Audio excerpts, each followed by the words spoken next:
사람은 나무를 대하듯이 하면 안 되고 사람처럼 대해야 됩니다. 나무를 대하듯이 마음대로 뽑았다 심었다 잘랐다 붙였다 하는 것이 아니라 사람은 한 인격을 가진 존재이기 때문에 우리가 존중해야 됩니다. 우리가 세상을 살다 보면 세 종류의 사람들을 만나게 됩니다. 첫째는 나보다 힘이 있고 나보다 영향력이 있고 나보다 높은 사람을 만나게 됩니다. 나보다 힘이 있고 높은 사람, 영향력이 있는 사람은 존중하고 사랑합니다. 이걸 가지고 존경이라 그렇게 얘기합니다. 그 다음에 둘째는 수평적으로 같은 동료급으로 사랑하는 그런 사랑이 있습니다. 비슷한 위치에 있는 사람들을 사랑하는 친구의 사랑입니다. 이렇게 동료를 사랑하고 도와주면 사람을 얻게 되고 또 나에게 유익이 되기 때문에 사랑합니다. 셋째는 나보다 못한 사람을 만나게 되는데 나보다 못한 사람을 사랑하는 것이 바로 긍휼입니다. 나보다 못한 사람을 사랑하고 도와주고 섬기는 것은 가장 차원 높은 사랑이요 하나님이 반드시 기억하시고 보상하는 사랑입니다. 누가복음 6장에 보면 주님이 말씀하시기를 높은 사람을 사랑하고 친구를 사랑하는 것은 칭찬받을 일이 없다. 이것들은 죄인들도 서로 사랑한다고 했습니다. 자기에게 선대하는 사람을 선대하고 무엇을 받기를 바라는 마음으로 꾸어주고 대하는 것 칭찬받을 일이 없다. 죄인들도 그렇게 한다고 했습니다. 나보다 못한 사람, 나보다 열등한 사람을 사랑하고 섬기는 것은 결코 쉬운 일이 아닙니다. 그런데 그렇게 사랑하고 긍휼을 베푸면 하나님이 내 편이 되어주시고 하나님이 보상해 주신다라는 겁니다. 산상수훈에서 마태복음 5장 7절에 보면 긍휼히 여기는 자는 복이 있나니 그들이 긍휼히 여김을 받을 것이라. 측은지심, 어려운 사람을 애처롭게 생각하고 도와주려고 하는 긍휼의 마음은 하나님의 성품에서 나오는 것입니다. 시편 103편 8절에 보면 여호와는 긍휼이 많으시고 은혜로우시며 노하기를 더디하시고 인자하심이 풍부하시도다 있습니다. 야고보 5장 11절에 보면 주께서 주신 결말을 보았거니와 주는 가장 자비하시고 긍휼히 여기시는 자라. 에베소 2장 4절에 보면 긍휼이 풍성하신 하나님이 우리를 사랑하신 그 큰 사랑으로 인하여 허물로 죽은 우리를 그리스도와 함께 살리셨다고 했습니다. 하나님의 성품도 긍휼입니다. 하나님의 아들 예수 그리스도의 성품도 긍휼입니다. 예수님이 이 땅에 오셔서 행하셨던 그 사역이 긍휼의 사역을 빼면 남는 것이 없습니다. 예수님이 발걸음이 머물렀던 곳을 보세요. 예수님의 손길이 닿았던 곳, 예수님이 함께 먹고 마시고 함께 앉았던 그 자리의 사람들은 어떤 사람입니까? 소위 가장 낮은 곳에 있었던 사람, 가장 천한 자리에 있었던 사람, 땅의 백성들, 오클로스였습니다. 그리고 하나님이 쓰신 사람들도 모두가 긍휼의 리더십을 가진 사람들이었습니다. 하나님께서는 오늘 우리들에게 긍휼의 리더십을 가지라고 말씀합니다. 누가복음 6장 35절 이하에 보면 오직 너희는 원수를 사랑하고 선대하며 아무것도 바라지 말고 꾸어주라. 그리하면 너희 상이 클 것이라. 너희 하나님의 자비로우신 같이 너희도 자비로운 자가 되라고 말씀하셨습니다. 우리가 긍휼의 사람이 되고 긍휼의 영성을 가지면 하나님이 우리를 긍휼히 여기시고 불쌍히 여기신다라는. 여러분, 하나님이 나를 불쌍히 여기면 모든 것이 끝나지 않습니까? 그래서 우리는 긍휼의 영성을 가져야 됩니다. 그렇다면 긍휼의 영성이 무엇일까요? 첫째로 긍휼의 영성은 힘을 빼는 것입니다. 다른 사람의 힘을 빼는 것이 아니고 내 힘을 빼는 것이 긍휼입니다. 이 세상은 자기보다 높은 사람에 대해서는 살살거리는 삽살개가 되기 쉬워요. 그리고 자기와 비슷한 사람을 보면 이용하려고 합니다. 그런데 자기보다 못한 사람에게는 폭군이 되고 사냥꾼이 됩니다. 그런데 긍휼은 자기에게 있는 힘을 빼는 것이고 내 자리에서 내려오는 것이고 자기의 기득권을 내려놓는 것입니다. 거룩하신 하나님, 전능하신 그 하나님이 오늘 우리들을 법대로 하셨다면 오늘 우리들은 살아남을 사람이 하나도 없습니다. 그런데 하나님은 우리를 불쌍히 여기시고 긍휼히 여기셔서 하나님이 가지고 있는 거룩함에 진노에 그 힘을 빼셨습니다. 진노의 막대기를 내려놓으시고 예수님의 십자가의 그 진노의 무서운 불 같은 진노를 쏟아부었습니다. 예수님도 우리를 불쌍히 여기셔서 자신의 힘을 내려놓았습니다. 오늘 본문 5절부터 보면 너희 안에 이 마음을 품으라. 이 마음이 어떤 마음입니까? 곧 그리스도의 예수의 마음이니 그는 근본 하나님의 본체시나 하나님과 동등되는 것으로 취할 것으로 여기지 아니하시고 오히려 자기를 비워 종의 형체를 가지사 사람과 같이 되었고 사람의 모양으로 나타나사 자기를 낮추시고 죽기까지 복종하셨으니 곧 십자가에 죽으심이라. 예수님은 하나님과 동급입니다. 그럼에도 불구하고 자기를 비워 인간의 몸을 입고 이 땅에 오셨어요. 인간들을 위하여 십자가에 못 박혀 돌아가시는데 십자가 밑에서 사람들이 조롱합니다. 모욕합니다. 침을 뱉고 저주를 합니다. 그들을 보면서도 끝까지 힘을 뺐어요. 그렇게 죽을 때까지 힘을 빼고 십자가에서 죽으셨어요. 주님의 그 긍휼로 온 인류를 구원하고 그 긍휼로 오늘 우리가 살고 있지 않습니까? 긍휼이라는 것은 내게 있는 힘을 빼는 것이고 나에게 있는 것을 내려놓는 것을 말합니다. 그런데 사탄은 자꾸 힘 자랑을 하랍니다. 힘을 과시하라고 하는 거예요. 돌을 가지고 떡을 만들어 먹으라는 거예요. 성전 꼭대기에서 뛰어내려서 네가 하나님의 자녀임을 증명하라는 겁니다. 아담과 하와는 선악과를 따먹으면 하나님처럼 된다는 말을 듣고 하나님처럼 힘 있는 사람 되기 위해서 선악과를 따먹었어요. 오늘날 교회가 세상 사람들에게 손가락질을 당하고 성교의 위기를 받는 것은 힘 자랑을 하기 때문이에요. 네가 목사인 것을 한번 증명해봐라. 교회를 부흥시키고 대형 교회를 만들어서 네가 능력 있는 목사라고 설교 잘하는 목사라는 것을 증명해보라고. 네가 실세라는 것을 증명하라는 거예요. 네가 이 교회 장로의 실세라는 것을 증명해봐라. 교회 안에서 목사와 장로가 서로 힘겨루기를 하고 성도가 힘겨루기를 하고 교회의 직분을 무슨 감투로 생각하고 이 감투를 얻기 위하여 노력을 하는 거예요. 그래서 그 감투를 노력해서 땄기 때문에 그 자리에 앉아서 갑질을 하는 겁니다. 대통령을 비롯하여 현 정권을 보면 자기의 힘을 빼고 긍휼의 마음으로 섬겨야 되는데 한풀이를 하는 것 같아요. 요즘 대한항공의 가족들이 힘을 과시하다가 갑질을 하다가 추락하지 않습니까? 오늘 우리들이 가지고 있는 힘을 과시하고 힘을 쓰다가 보면 결국 추락하게 됩니다. 헤롯은 자기의 권력을 지키기 위하여 자기의 힘을 사용해서 2살 아래 사내 아이를 다 죽였습니다. 여러분, 헤롯의 최후가 어떻게 되었습니까? 아주 비참하게 생을 마감하지 않았습니까? 오늘 이 시대에 하나님이 쓰시는 사람은 긍휼의 사람입니다. 힘 자랑을 하는 것이 아니라 있는 힘을 빼는 사람, 힘이 있지만 그 힘을 사용하지 않는 사람입니다. 한경직 목사님, 김수환 추기경, 테레사 여사, 손양원 목사님, 오늘 이 시대에 하나님이 쓰는 존경받는 인물들을 다 만나보세요. 만나서 대화를 해보면 그들에게 아무런 힘도 쓰지 않는 것을 보게 됩니다. 그저 동급으로 만나요. 누구를 만나든지 자기의 힘을 사용하지 않고 내려놓지 않아요.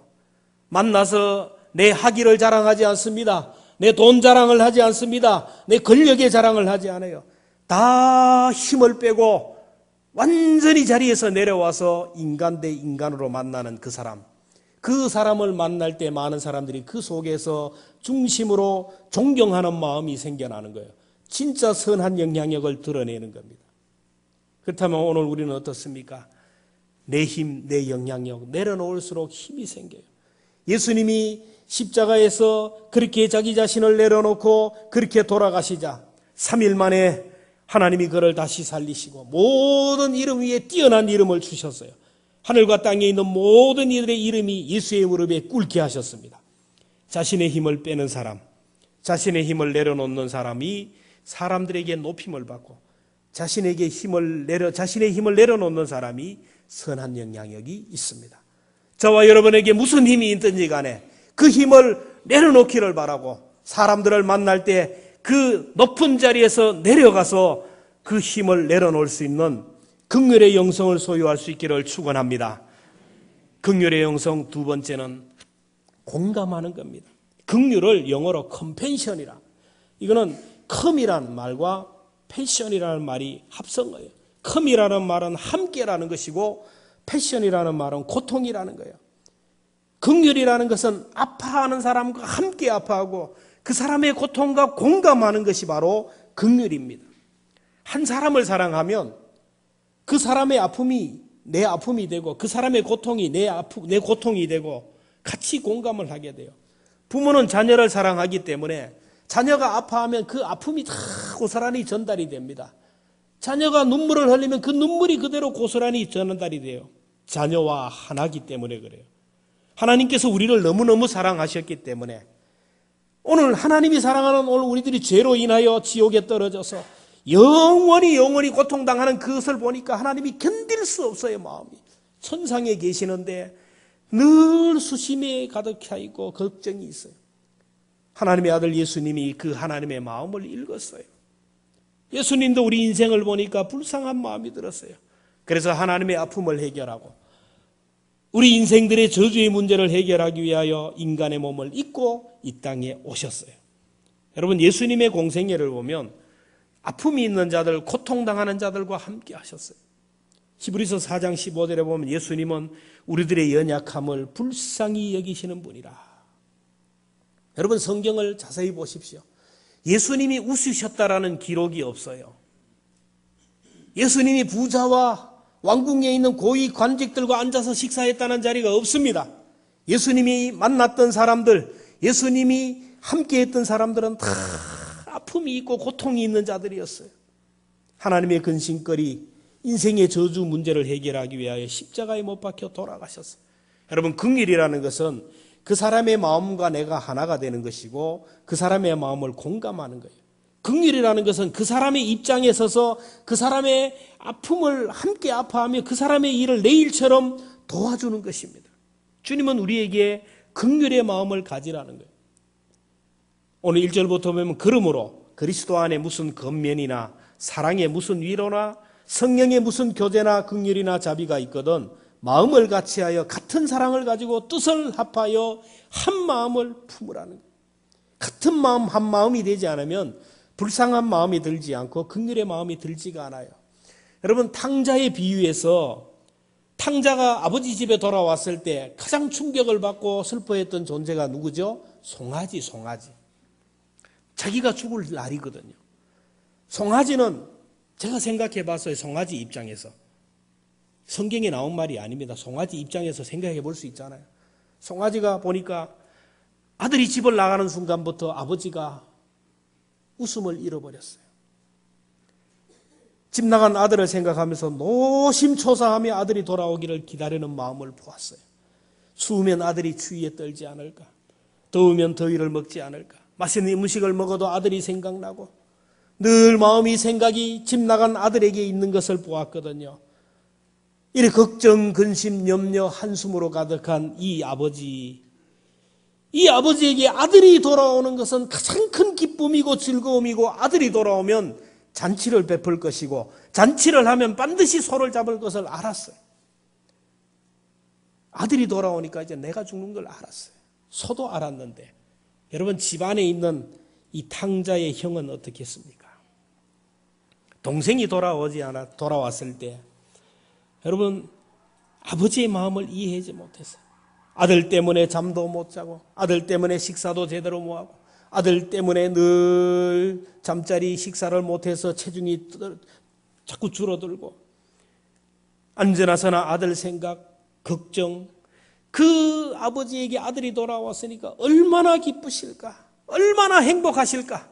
이제 아버지가 두 발 펴고 주무시겠구나. 기뻐하지 않았겠습니까? 집안에 있는 아들이 동생을 조금만 생각했더라면 여러분 따뜻하게 맞이하지 않겠어요? 그동안 얼마나 힘들었을까?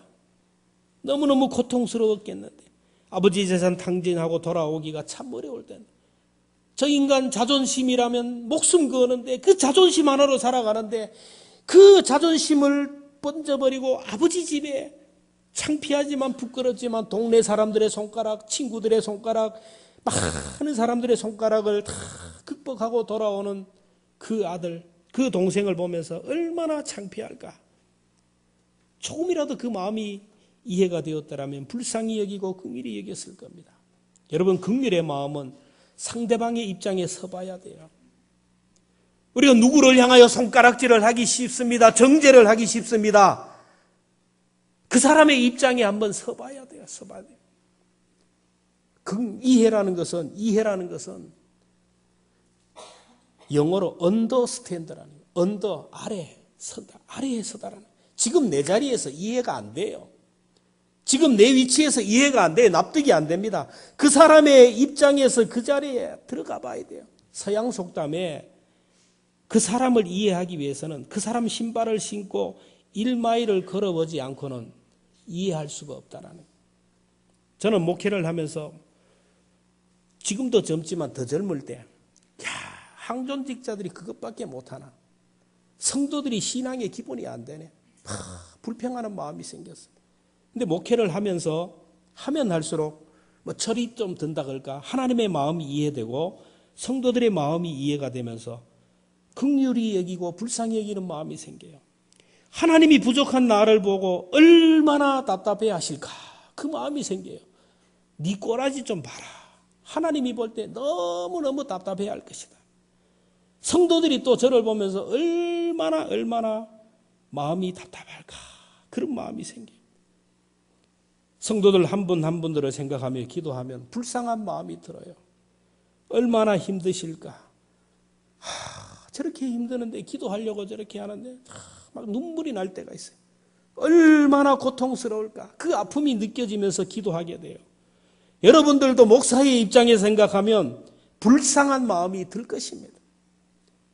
어떤 아픈 사람의 입장에 생각하면 눈물로 기도하게 돼요.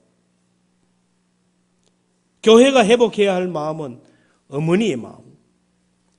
누가 하나님의 자녀고 누가 성령의 사람입니까? 긍휼히 여기는 사람, 불쌍히 여기는 그 사람입니다. 힘든 사람, 고통당하는 사람, 어려움에 처한 사람 볼 때 참 안 됐다, 참 불쌍하다, 얼마나 힘들까, 그런 마음이 들어서 내 가족처럼 내 자녀처럼 생각하면서 뭔가 그 사람을 위하여 기도하고 그 사람의 필요를 채워주기 위하여 애를 쓰는 게, 이게 성도요, 어머니의 영을 받은 하나님의 자녀라는 겁니다. 주님이 말씀합니다. 즐거워하는 자들로 함께 즐거워하고 우는 자들로 함께 울라. 여러분, 이해되지 않는 사람이 있으면 여러분 그 사람 신발 가져와서 신고 1마일을 한번 걸어보고 얘기하세요. 납득이 안 되면 그 사람의 입장에서 한번 생각해보고 하세요. 내 입장에서 생각하면 이해가 안 돼요. 코드가 안 맞아요. 왜 그랬을까?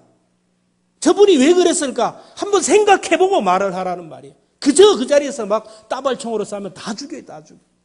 이해라는 것은 낮아져야 돼요. 긍휼이라는 것은 그 사람과 한 마음이 돼야 돼요. 아버지의 마음, 어머니의 마음을 구하는 긍휼의 영성을 가지는 저와 여러분 되기를 축원합니다.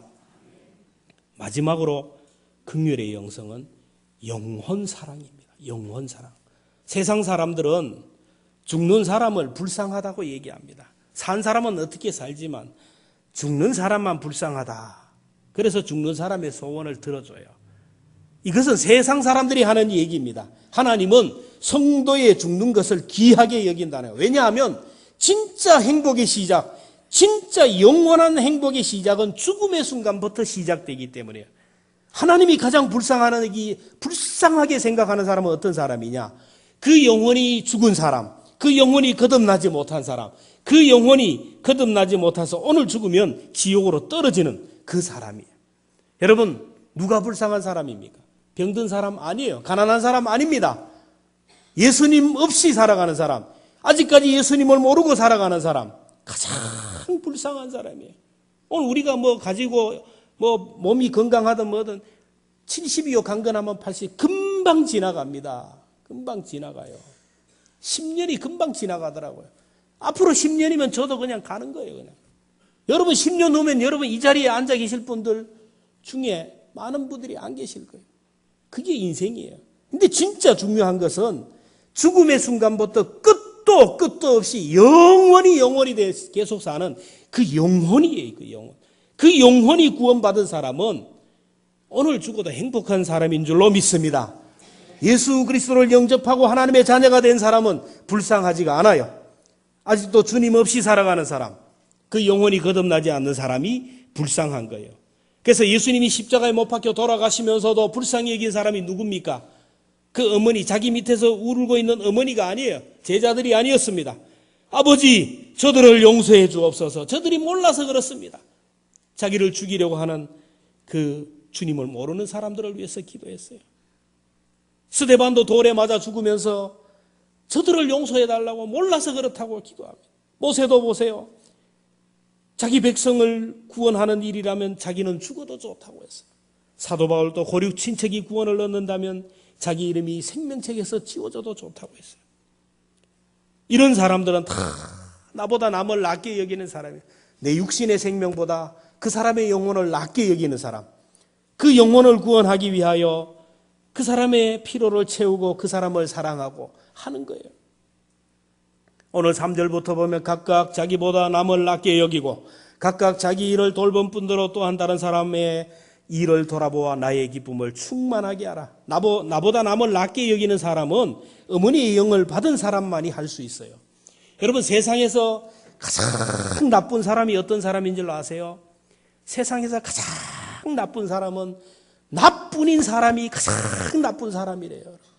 내 생각이 최고고, 내 뜻이 최고고, 내 방법이 최고고, 내 선택이 최고고, 세상에서 가장 나쁜 사람이 자기밖에 모르는 사람, 이 사람이라는 거예요. 상대방은 전혀 생각하지 않고 자기 생각, 자기 뜻, 자기 방법, 자기가 최고라고 생각하는 사람은 내가 하나님의 자녀인지 한번 생각해 봐야 돼요. 로마서 1장 31절 이하에 보면 하나님을 알지 못하는 이방인들이 그렇다고 했습니다. 그들은 우매한 자요, 배약하는 자요, 무정한 자요, 무자비한 자다. 하나님의 자녀는 배반하고 무정하고 무자비하지 않습니다. 반면에 어머니의 영을 받은 거듭난 사람들은 긍휼의 마음이 있다고 했어요. 골로새 3장 12절 이하에 보면 하나님의 택함 받은 사람들은 긍휼과 자비와 겸손과 온유와 오래 참음을 옷 입고 서로 용납하며 피차 용서하되 주께서 용서하신 같이 한다고 했어요. 우리가 분명히 알 것은 나뿐만 아는 사람, 이 긍휼이 없는 그런 사람이 되지 말아야 돼요. 이런 사람은, 나뿐만을 아는 사람은 하나님이 긍휼을 베풀지 않는다고 했습니다. 야고보 2장 13절에 보면 긍휼을 행하지 아니하는 자에게는 긍휼 없는 심판이 있으리라. 긍휼은 심판을 이기고 자랑하느니라. 여러분, 1만 달란트 빚진 사람이 이 빚 때문에 감옥에 가야 되고 가족들도 노예로 팔려가야 돼요. 이 절박한 상황 가운데 있을 때 주인에게 부탁을 내서 주인이 불쌍해서 1만 달란트를 감해줬어요. 근데 1만 달란트 받은 사람이 기쁨으로 이제 감옥에 나와가지고 막 가는데 친구를 만났어요. 100데나리온을 빌려준 사람. 100데나리온은 한 데나리온이 하루 품삯이니까 100데나리온은 것은 석 달 품삯. 보통 아마 한 1,000만 원 정도 되는 거예요. 여러분, 1만 달란트는 수십억이 되는 엄청난 돈입니다. 수십억 되는 돈을 탕감받은 사람이 가다가 1,000만 원 빚진 사람이 있는데 멱살을 잡고 돈 내놓으라고. 내 돈 내놓으라고. 들었다 나왔다 막 업어치고 하는 거예요. 여러분, 이걸 사람들이 봤어요. 그래서 이것을 1만 달란트 탕감해준 주인이 들었어요. 그놈을 다시 끌고 와라. 감옥에 넣었어요. 너는 빚을 다 갚기 전에는 너는 나오지 못한다라는 거예요. 긍휼을 행하지 아니하는 자는 긍휼 없는 심판이 있으리라고 했어요. 오늘 우리는 영원히 죽을 수밖에 없는 지옥의 백성이 되어야 될, 영원히 죽을 수밖에 없는 죄인인데 하나님의 아들이 죄값으로, 그 피값으로 우리가 구원을 받았고 하나님의 아들이 죽고 우리가 살아난 존재들인데 생명의 빚을 탕감을 받은 사람인데 나한테 섭섭한 말 한 게 있다고 그 상처를 계속 주야로 묵상하면서 이렇게 속에 깔고리가 되어가지고 잊지 못하는 거예요. 여러분, 성경을 제대로 읽어야 돼요. 여러분, 믿는다고 그냥 되는 게 아니에요. 긍휼을 행하지 않은 자는 긍휼 없는 심판이 있으리라는 거예요. 털어버려야 됩니다. 우리가 하나님의 심판을 이기는 비결은 오늘 여기서 사람을 긍휼히 여기는 겁니다. 마태복음 25장에 보면 우리가 천국 가면 하나님의 백보자 앞에 서는데, 심판대 앞에 서는데 하나님이 오른편에 있는 사람과 왼편의 사람을 다 나눕니다. 오른편에 있는 사람에게.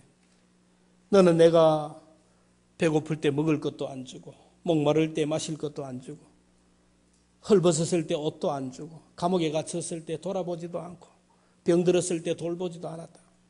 그러니까 이 사람이 얘기해.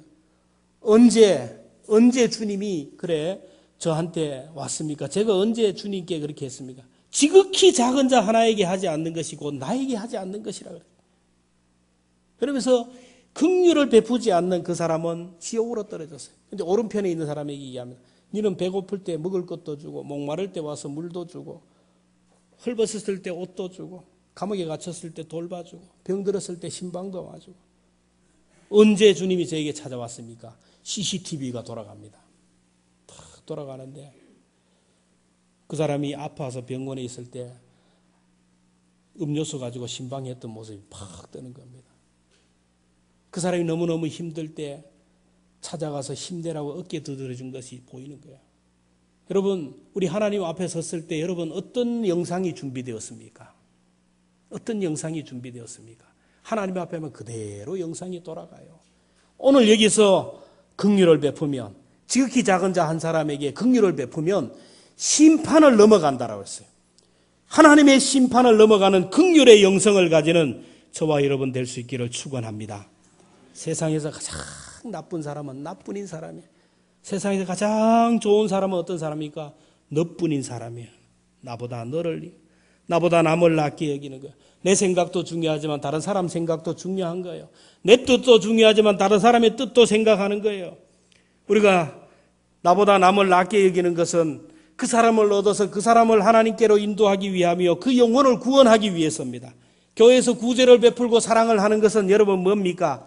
하나님의 사랑을 구하고 하나님의 사랑을 전하고 그 영혼을 구원하기 위해서 하는 거예요.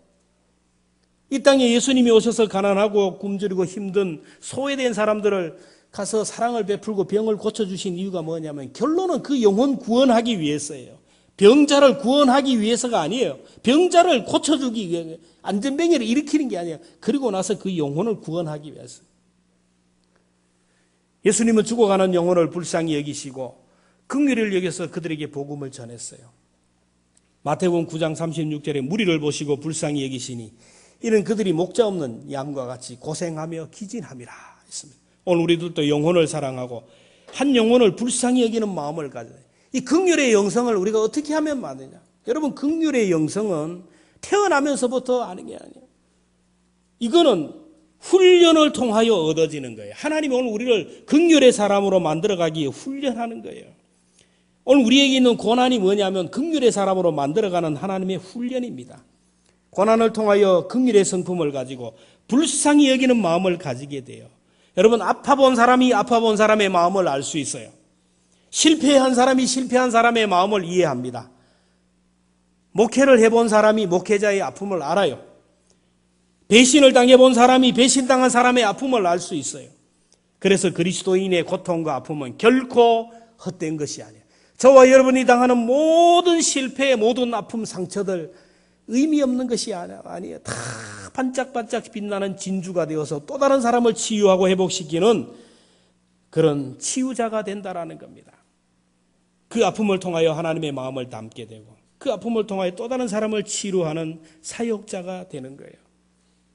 성경을 보면 하나님의 종들이 얼마나 많은 고난을 겪었는지 몰라요. 오늘 이 시대에 목회하는 목사님들도 보면 겉으로 보면 멀쩡합니다. 그러나 그 들어가 보면 비하인드 스토리가 있어요. 다 아픔이 있어요. 그 아픔 때문에 아픈 사람을 이해하고 사람을 불쌍히 여기는 긍휼의 마음이 있어요. 그래서 오늘 나에게 고통과 고난이 있다면 그 사람을 이해하는 시간이 되고 주님의 아픔을 이해하는 기회가 되어야 됩니다. 긍휼의 영성은 경건의 훈련을 통하여 성령이 주시는 은혜요. 내 힘으로 내 능력으로 내 의지로 안 됩니다. 어머니의 영, 성령이 임할 때 하나님의 마음을 갖게 되고 불쌍히 여기는 마음이 생기게 돼요. 하나님이 우리에게 긍휼을 베푸신 이유가 뭐냐면 긍휼을 받고 위로받은 오늘 우리들로 하여금 또 다른 사람을 긍휼을 베풀고 위로하기 위해서라고 로마서 11장 31절에 말씀했습니다. 내가 하나님의 긍휼을 경험하고 체험해야 또 다른 사람을 긍휼히 여길 수 있어요. 하나님이 나를 긍휼히 여기는 것을 어디서 체험할 수 있나요? 여러분, 기도의 자리는 하나님이 긍휼을 체험할 수 있는 자리입니다. 기도의 자리는 하나님이 불쌍히 여기는 자리예요. 히브리서 4장 16절에 보면 긍휼하심을 받고 때를 따라 돕는 은혜를 얻기 위하여 하나님의 은혜의 보좌 앞에 나가라. 여러분, 기도의 자리는 하나님이 불쌍히 여기는 자리고, 기도의 자리는 하나님이 불쌍히 여기셔서 은혜를 베푸는 자리이기 때문에 은혜의 보좌라고 하는 거예요.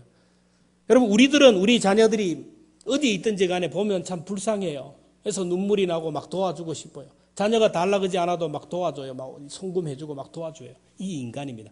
근데 성경을 보면 하나님은 아니에요. 아프다고 가만히 있으면 하나님이 불쌍히 여기지 않아요. 실패한 자리에서 가만히 있으면 불쌍히 여기지 않아요. 하나님이 불쌍히 여기는 자리는 뭐냐면 기도의 자리, 은혜의 보좌라는 거예요. 긍휼하심을 받는 자리, 때를 따라 은혜를 받는 자리, 그게 바로 은혜의 보좌예요. 몸이 아프면 기도의 자리에 나와야 하나님이 불쌍히 여겨요. 실패하면 실패한 모습 그대로 하나님 앞에 나와서 울기만 하면 하나님이 불쌍히 여겨주실 줄로 믿습니다. 내가 연약하고 내가 부족하고 나에게 아픔이 있고 고통이 있을 때 은혜의 보좌에 나오면 내가 연약할수록 주님이 더 기히 여기시고 더 사랑해 주셔요. 여러분, 지금까지도 은혜의 마음으로, 긍휼의 마음으로 살았다면 여러분, 앞으로의 삶을 긍휼의 사역으로 변화시킬 수 있기를 축원합니다.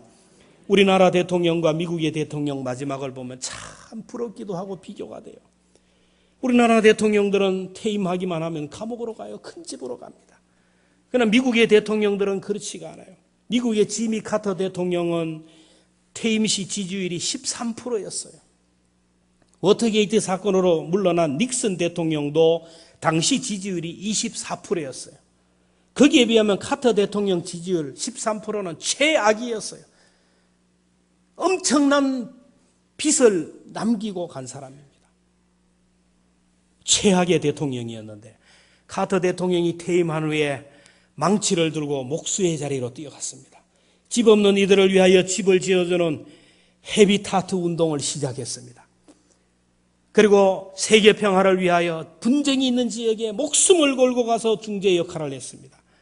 가장 형편없던 최악의 대통령이 긍휼의 사역을 통하여 가장 성공적이고 존경받는 대통령이 되었습니다. 오늘 우리 교회도 긍휼의 사역을 통하여 명품 교회로 거듭나야 되고, 우리 모두도 긍휼의 사역을 통하여 명품 성도로 거듭나야 됩니다. 하나님이 이 시대에 들어 쓰는 사람, 주님의 마음을 가진 사람, 긍휼의 사람이에요. 누가 법을 모릅니까? 누가 공의를 모릅니까? 그러나 법과 공의는 공동체를 깨고 사람을 죽이는 거예요. 어머니가 사람을 살리고 한 가정을 살리고 한 생명을 살리고 한 인물을 키워가는 거예요. 교회는 어머니의 영에 붙들리는 불쌍히 여기고 긍휼히 여기는 사람들이 있을 때 이 따뜻한 교회에 수많은 생명이 잉태되고 수많은 인물들이 일어나고 이 교회를 통하여 하나님이 일하신다는 것을 꼭 기억하면서 긍휼을 연습하고 긍휼을 훈련하고 긍휼의 자리에서 하나님의 은혜를 덧입어서 우리 모두가 긍휼의 영성을 가질 수 있는 저와 여러분 되기를 주의 이름으로 축원합니다.